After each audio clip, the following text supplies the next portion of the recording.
2006 with Portia Harden Potts here at the school where she teaches, Frederick Douglass High School. Good morning, Ms. Potts. Good morning. How are you doing today? Just fine. Good. I want to thank you for agreeing to this interview as part of Voices Across the Color Line. We want very much to get the story of the Civil Rights era in Atlanta. Of course, part of that is the story of desegregation of schools. So, first of all, before we get into that part of the story, I want to know more about you. Where you were born, something about your parents and your family. So if you could just start filling me in on that. Well, I was born in Atlanta, Georgia. I'm a Grady baby.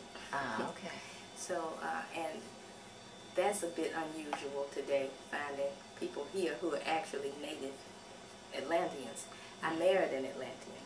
Okay. Product of Atlanta school system.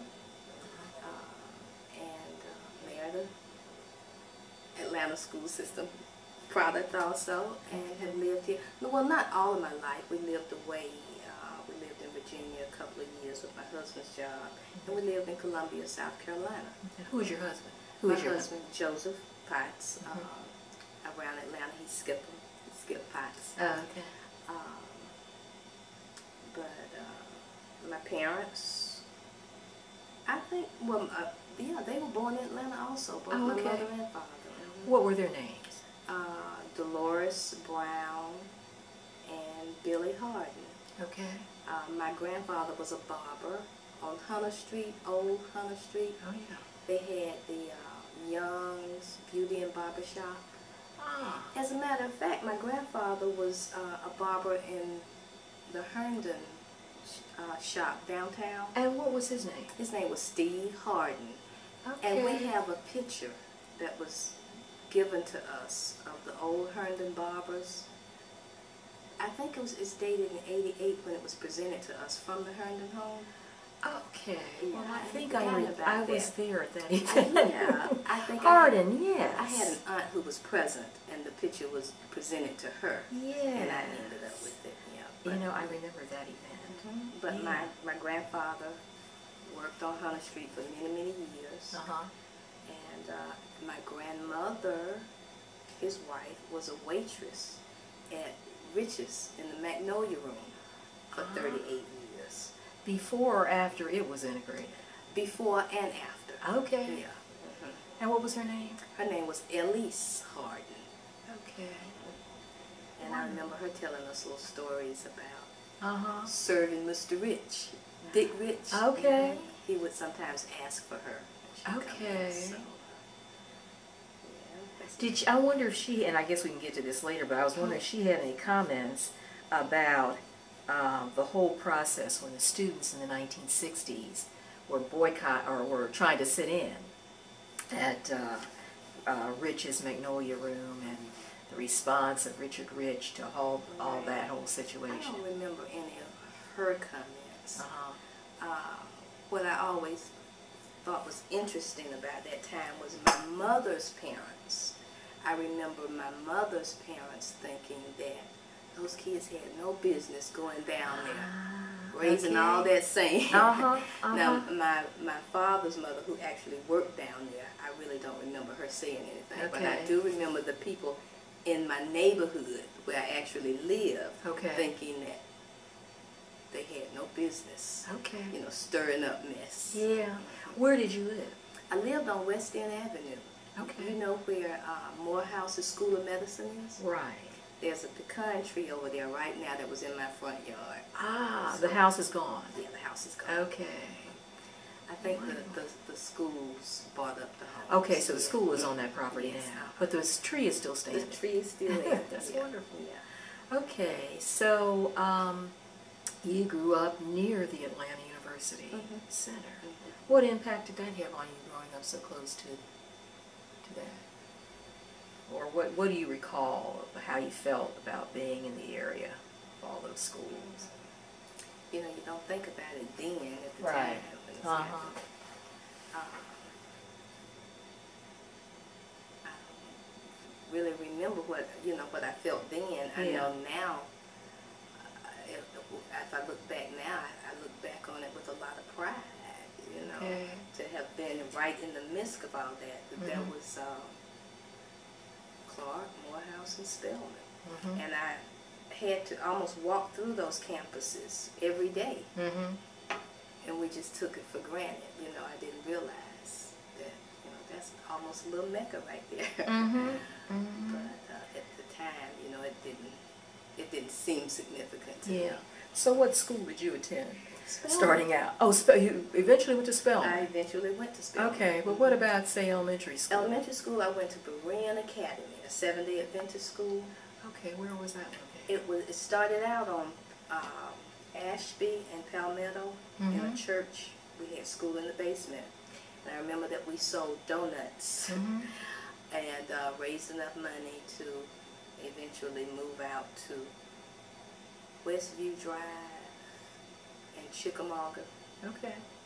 And I think the school is still there. I think I've seen that school. Yeah, and then Turner High School. I started Turner High School. Tell me the years for this. Say you would have attended the Berean School Elementary during what period?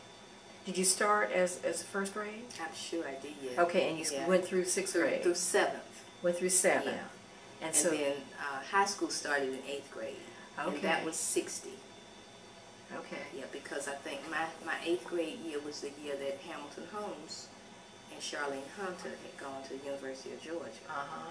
And I remember them very well because Hamp's sister Emma was in my homeroom. And at my birthday party, Hamp came to pick Emma up, of course, and came in and was introduced to everyone and gave me a kiss on the cheek because I was a birthday girl. But, so I know that was 60, 61 that we started out in 8th grade.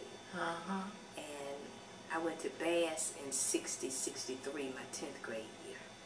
62, 63? Okay. So, you were a Turner, as you say. 8th and 9th grade. Okay, what was Turner like? Wonderful. Where was it located? It was where it is now. And now it's a middle school. It's over on Anderson Avenue.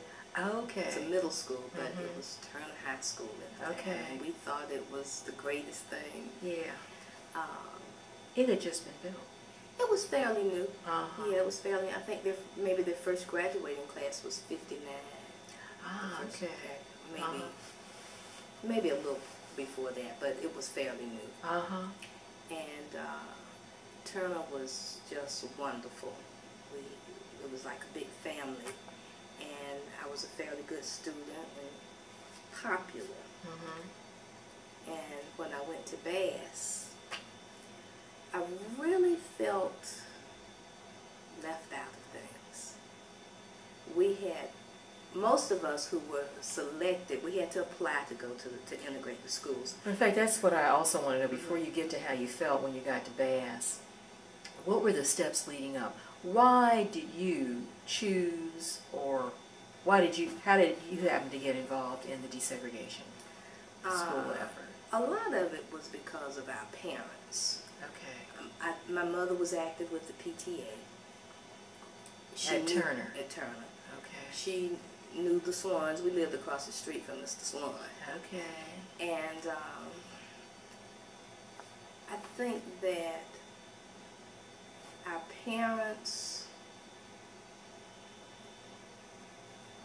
well, someone had to go. You know, that it was just a time the schools needed to be integrated. Someone had to go. And I think our parents perhaps took a lot of pride in their son or daughter being the one selected to go. Because you all had to be really top students. You had to be a good student, yeah. And so I think that, you know, the community and the school, of course, they were very proud of us. And we were proud of ourselves, too, to be selected. Once...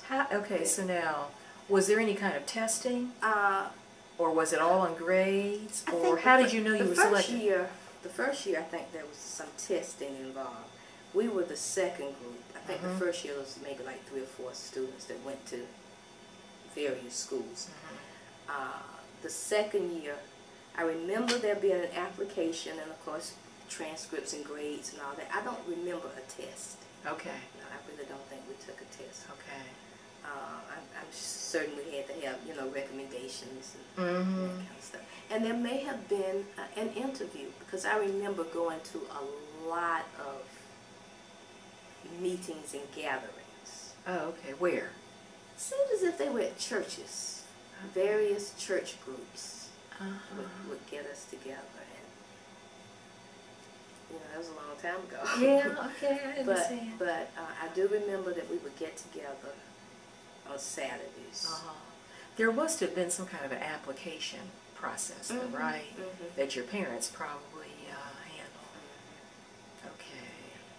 Do you remember when you were told that you would be selected? I think it was by letter. By letter from the Board of Education? Perhaps.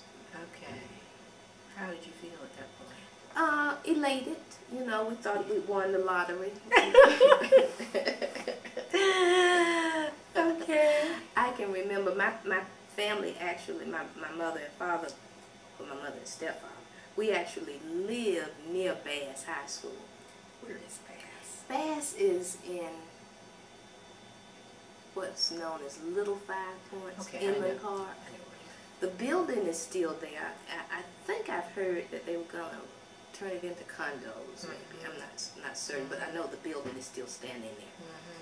But we would pass it, and my dad, my stepfather, would kid around and tease a little bit about, you're going to go to Bass. You're going to go to Bass. And so I really think that it was more something they wanted.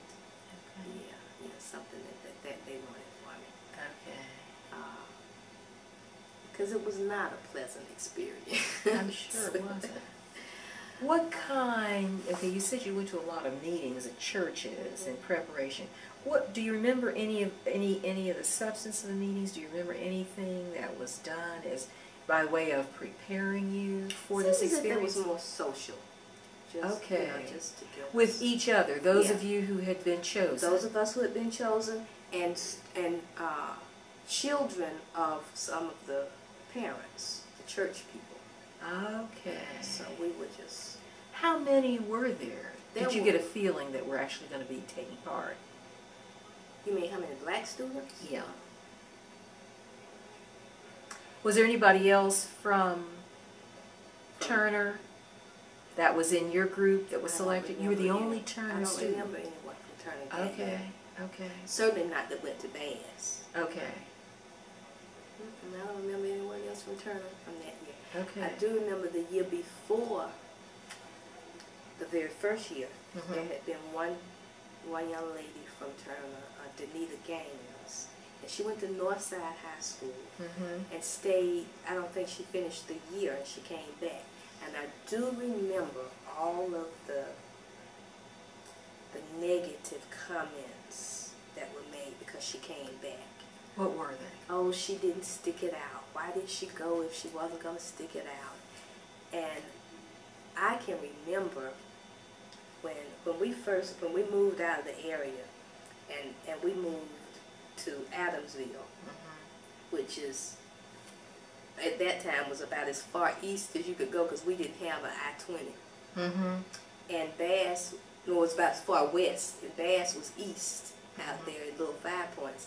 And my parents would try to get me there in the mornings by what time the school started, 8:15 or 8:30. And that was such a struggle. And I remember my mother said, we're not going to be able to do this. You're going to have to transfer. I was so relieved because I didn't want to quit. I didn't want to be like Danita and go back to this. So I didn't want to quit. But I was so relieved that my mother said, made the decision. Oh, yes. So, this is starting out, what, in the fall of 60? Well, you mean when I transferred back? It was 63. The fall of 63. You'd gone through all these meetings. And so you finally entered the school. Okay. But now, what point did your mother say? Okay, I attended the school the entire 10th grade year and the first quarter of the 11th grade year. Okay. So it was in the 11th grade. 11th grade. You said that. Okay. Well, before we get to that, do you recall the first day going to Bass? I recall that we were picked up by the school detectives. I think for maybe the first 30 days or so, we were picked up every morning by the school detectives, and they would bring us to school and pick us up after school. Who is the us? You and who else? All 7 of us. For Bass alone? For Bass. Just okay. For Bass. So two detectives would come for you? I think it was just one. One, okay. Come and get you. Okay. And bring us to school.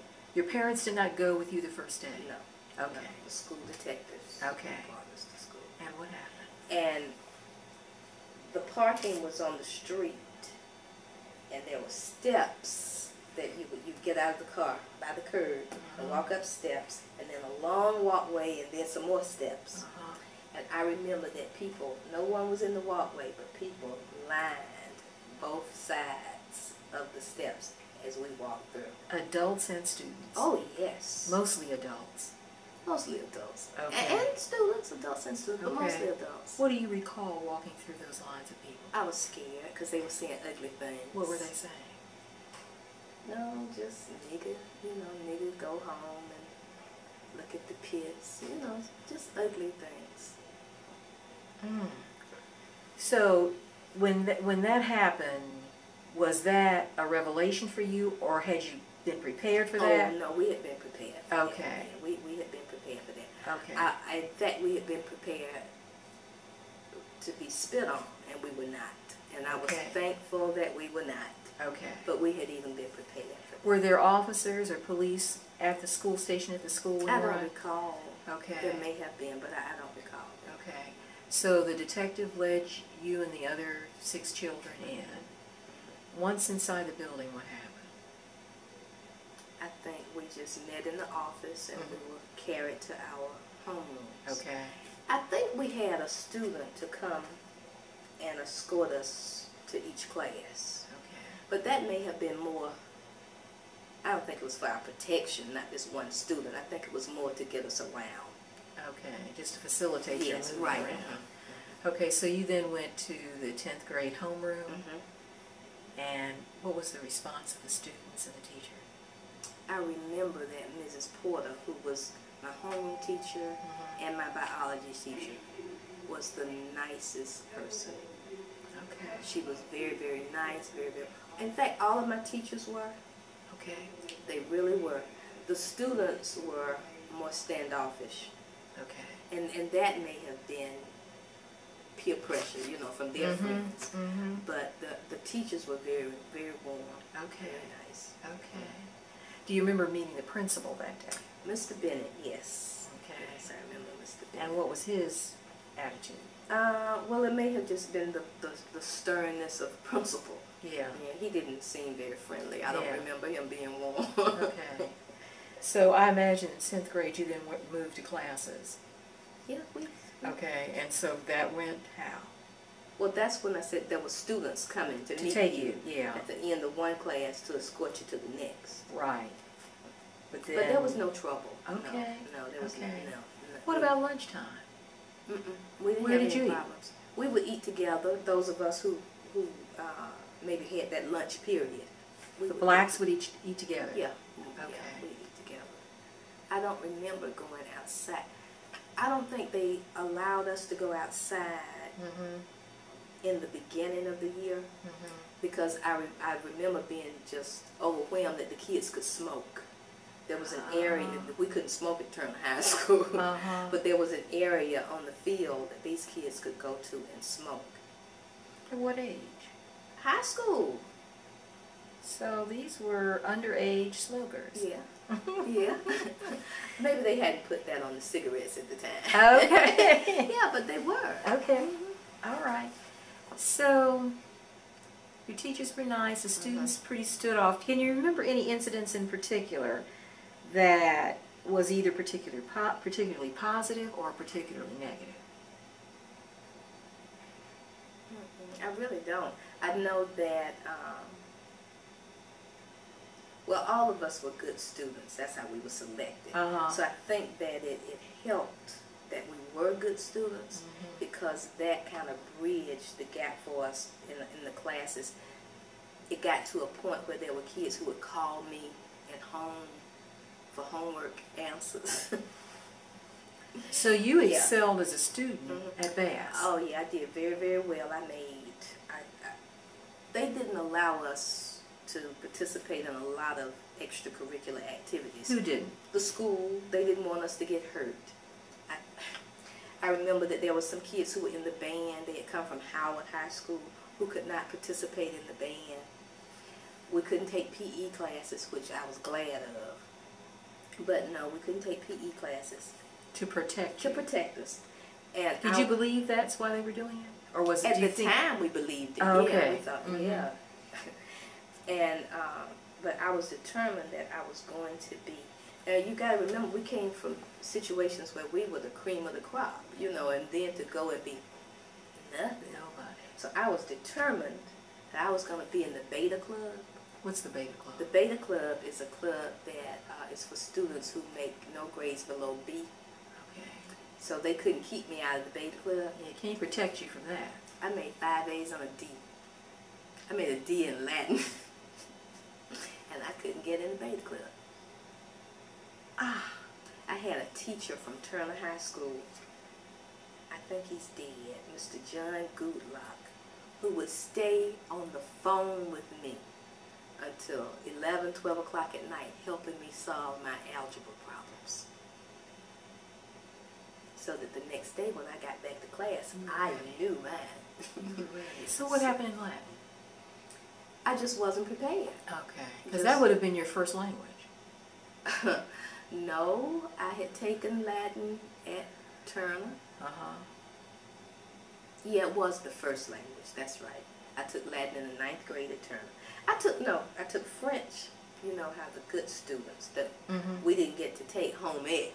I was selected to take French in the 8th grade. So I had a year of French, and then when you, I think in 9th grade was when our credits started to actually count and you selected what you wanted. Okay. So I took Latin.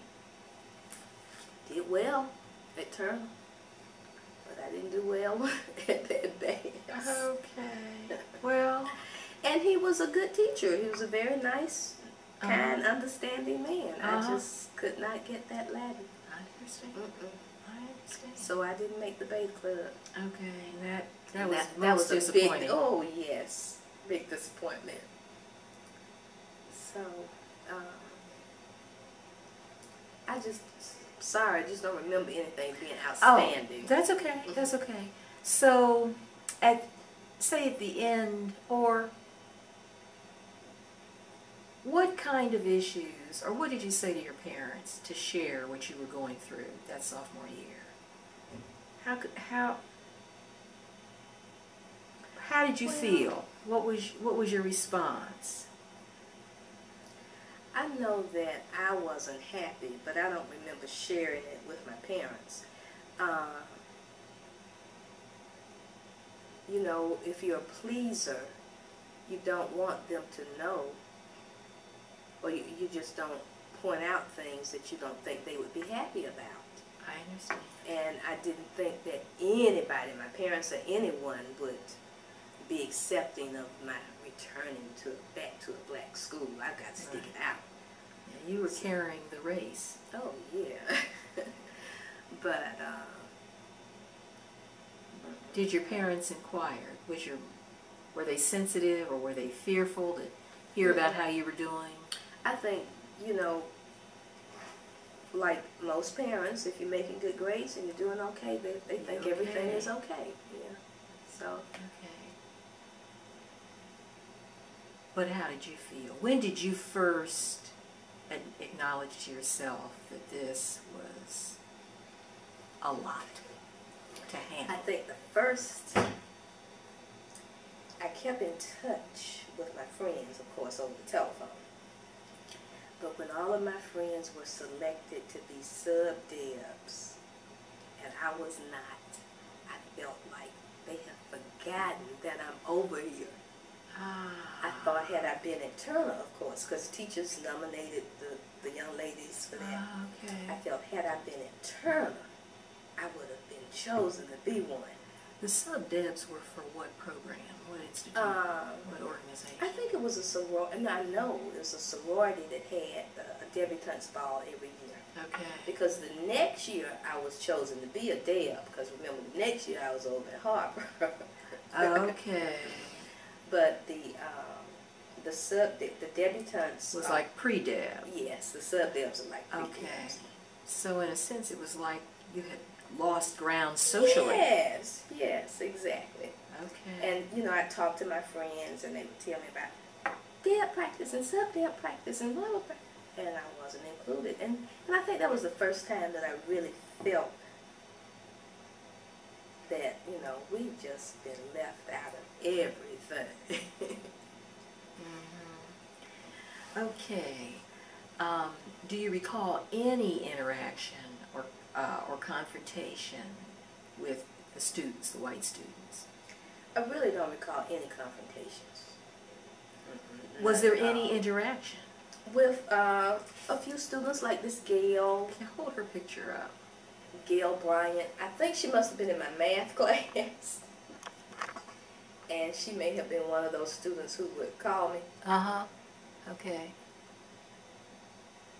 And I remember being at the grocery store. You okay with Yeah. I remember being at the grocery store one Saturday with my mother.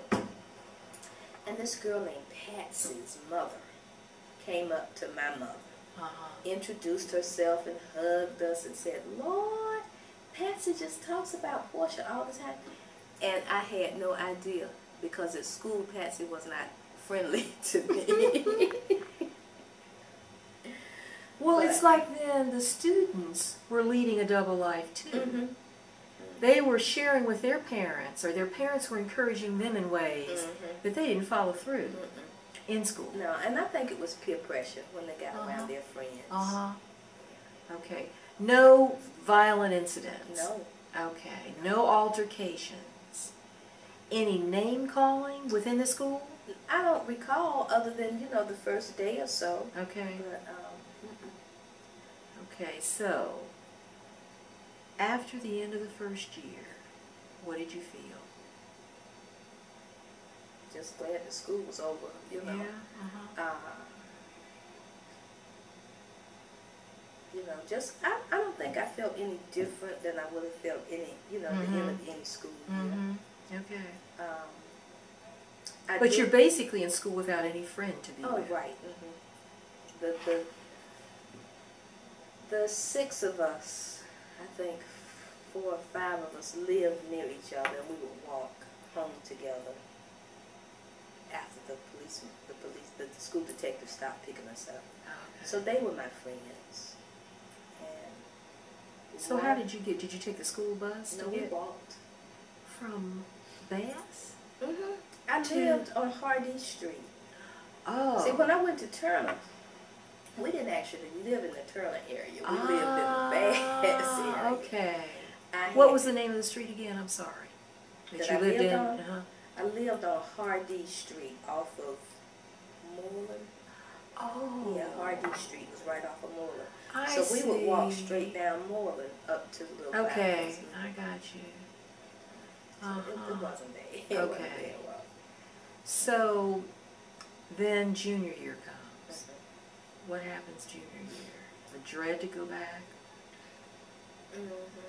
That's normal for school, or because of this desegregated situation? I don't want to add anything that really wasn't there. I think it was just more, just normal for, I don't know if it was normal, because I've always liked school. So if I was dreading going back, that wasn't normal. Okay. But, so I probably wasn't looking forward to going back. Okay.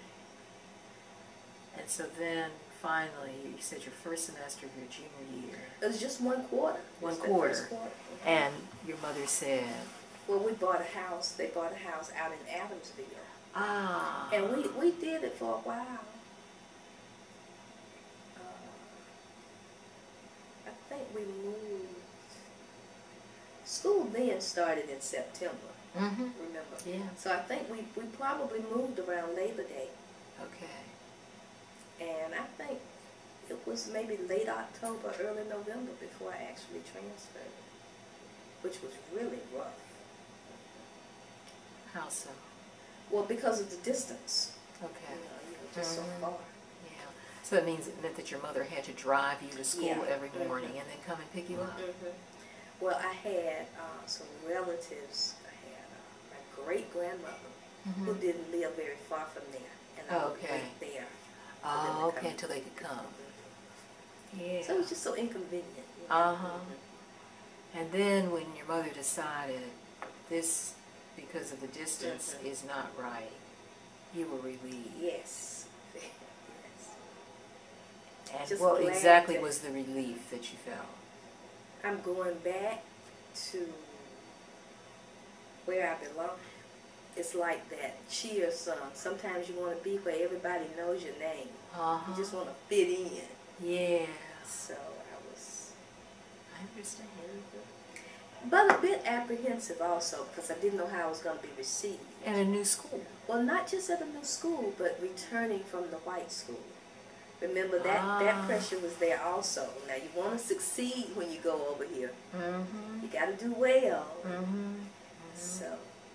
But at least you had a reasonable excuse as to why you were there. I was glad to have that excuse. And so, you were going to Harper. And how were you received at Harper that second quarter? Okay. They knew what your background had been. And they bought my excuse. Okay. So then really some burdens were lifted. Yes, absolutely. So academically, how did you? I was fortunate. I've always been a fairly good student, so I did all right. Okay. Are you an only child? Oh, okay. Could you tell? No, I just didn't remember you telling me about a sister or brother. Okay. Yeah. Okay. Okay. So that was an important thing for your parents to put you out in that way, to present you, to push you in that way. I can see why they had already done a lot of focus and preparing you. Okay. So then you graduated from Harper and went to Spelman. Why Spelman? Why? Actually, I applied to 2 schools, Ohio State and Spelman. Okay. I wanted to go to Ohio State. School started there. Why Ohio State? Don't know, just I think because I saw them on TV. In Columbus? Okay. Don't know. I think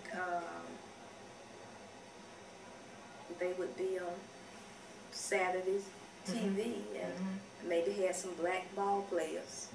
So I knew that was an integrated school. But those were the only 2 schools I applied to, and I was accepted at both. Ohio State started a couple of weeks after Spelman for the orientation, and my girlfriends wanted me to go to Spelman with them, so they talked me into at least coming for the orientation, and I did, and I just ended up staying. That was it. Well, I guess just chose to stay home.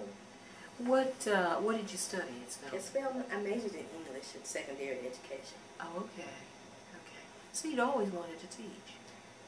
I don't know if I really wanted to, or if I thought that that was something to fall back on.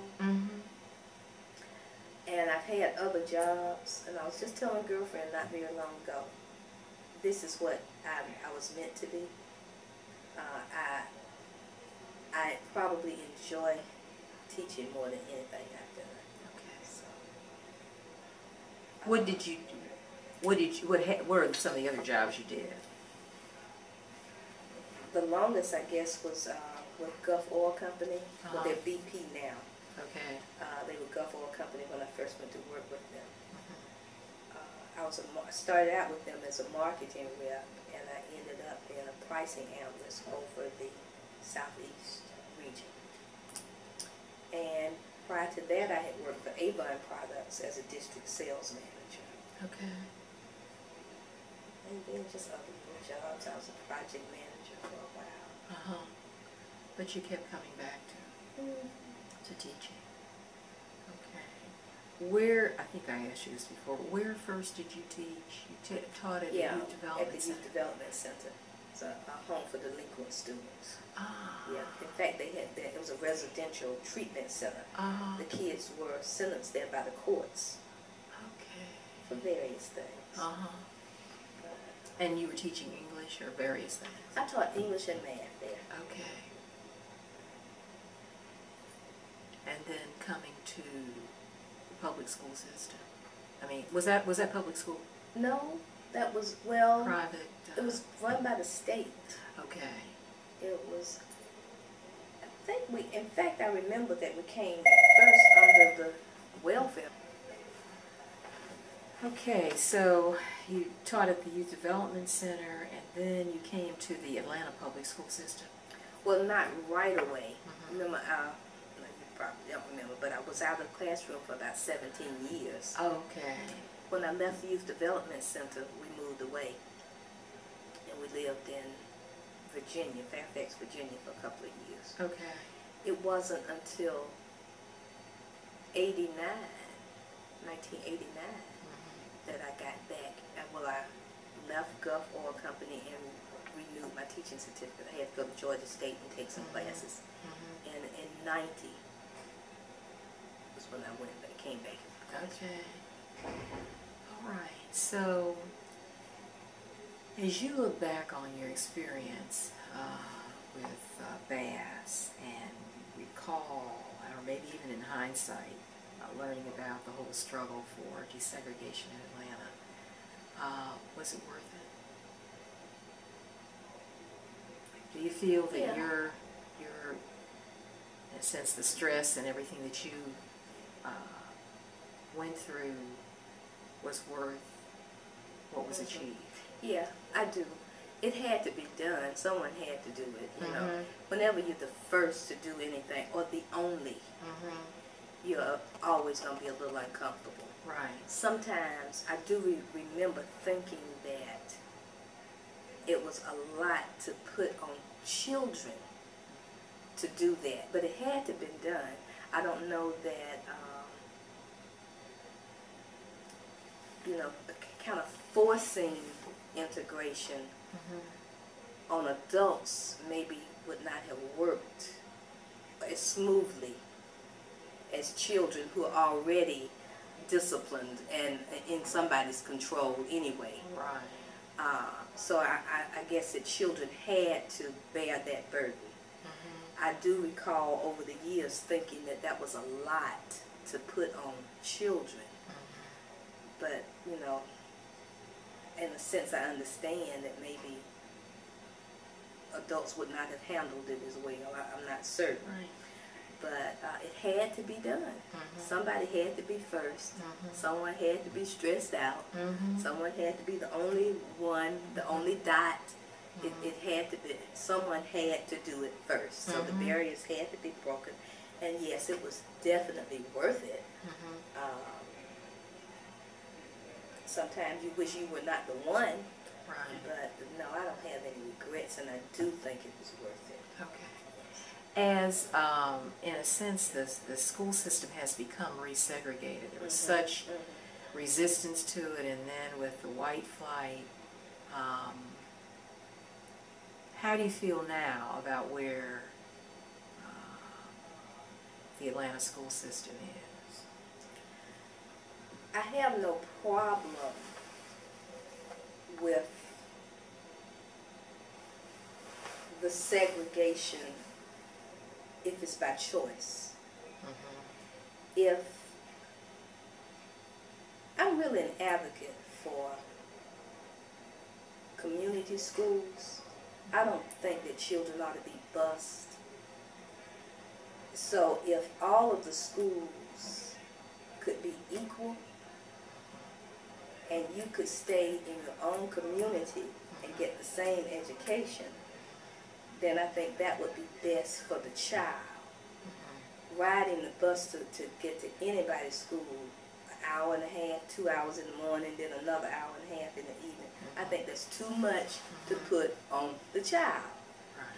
I wish that we could put more efforts into making our own schools up to par. But if the schools are equal and it's your choice, then I think you should be able to go to the school that you choose to go to. And if you're more comfortable and your school is just as good as the other school, then I think segregation is okay. So separate but equal. Separate but equal. Okay. By choice now. By choice. I don't think they ought to be separate by law. Yes. By law. Yes, yes. But yes. it's okay to go to an institution of your own race if you choose to. Yes. But at the same time have a choice to go to a school that's not of your own race. Absolutely. Yeah. It's just like you ask about us eating in the cafeteria. I think you should eat with who you're comfortable with. That's your break. And I don't think that, you know, I wouldn't feel badly if a white person chose to eat with other whites. And I don't think they ought to force me to come over here and eat with them. This is my break time. Let me sit over here with people I'm more comfortable with. So if it can be separate, just as long as it's equal. Okay. Okay, so then when the city, the Atlanta, under the NAACP, decided to compromise on the whole, the suit that was filed about the lack of integration. By that time, of course, the school system was largely black with students. So then how did you feel about the compromise that the local NAACP agreed to in terms of control, black control of the school system as opposed to integration of the student body? I'm not quite following you. Okay, in '73, when there was still suits pending against the Board of Education to increase the amount of desegregation. Okay. And so the local NAACP under Lonnie King, and I guess with Benjamin Mays, who by that time was on the school board, decided that there was no longer enough whites to integrate.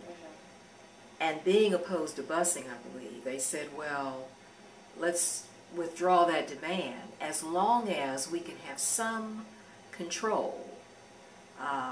Black people administering the schools. So in a sense, the suit was then dropped. And so the goal was to be black control of the school system as opposed to an integrated or desegregated student body. How did you feel about that kind of a compromise? I don't know. I'm not really certain how I feel about it as a compromise. If it happened as a result of where people actually lived, then I'm not really bothered by that. You know, again, I think students ought to go to school closer to where they live. Rather than forcing the integration, I think you force, the efforts ought to be on bringing my school up, the standards up, of my, bring my school up to par. Not so much forcing us to mix. So I think that my emphasis is on substance. Okay. You know, give me what you got. I don't think that we ought to have to be together to have it. Okay. Okay. I hear you. So how do you feel, it's just an opinion question, how do you feel about the state of public education in Atlanta? Oh boy. Where are we now? I don't know. I don't even know if I want you to record this. I think it's say it. Okay. But I don't think that it has anything to do with integration. I think it has more to do with discipline. Okay. Good. And parenting. And lack of discipline. Okay. And parenting. And again, like I said, I don't think integration has anything to do with that. I think that kids in the white schools are... I think that the system is just suffering. And again... For black and for white. For blacks and for whites. And again, I think it's because of lack of discipline. Within the school? Within the school, you know, teachers' hands are tied. There's just not a lot that we can do. And very little parental control. So I think that's the problem with public education. I don't think integration has anything to do with it. Okay. And until someone, well, you know, they took prayer out of schools. Kids fear nothing. And you almost have, fear itself is a mechanism for control. And if you fear nothing, there is no control. So, you know, I don't know what's going to happen, but I really, you know, don't think that we ought to blame it on integration or lack of or whatever. So even to have black control of your system and to have the resources, the material resources, without the administrative control, without the parental involvement in this day and age, that's it. A big, big problem. So, are you continuing on as a teacher here at Frederick Douglass? This is my last year. Oh, okay. And you said there was a smile and relief. Yes, this is my last year. I actually resigned in 2001. Okay. And we got a new principal here that year. Okay. And the person who had been left with the responsibility of doing the yearbook really just did not have a lot of preparation and did not produce a product that our principal was pleased with. So he asked me to come back and train someone. And that was in the 2002 school year. I've been back ever since. Okay. So he's leaving this year, and I am too. Okay. Well, do you have anything else you might like to add? We're at the end of the tape now, and I just wanted to thank you for sharing with me. And I think the point you raise about the situation, the difficulty with the schools now, being really apart from the issue of integration and segregation. Thank you so much for sharing.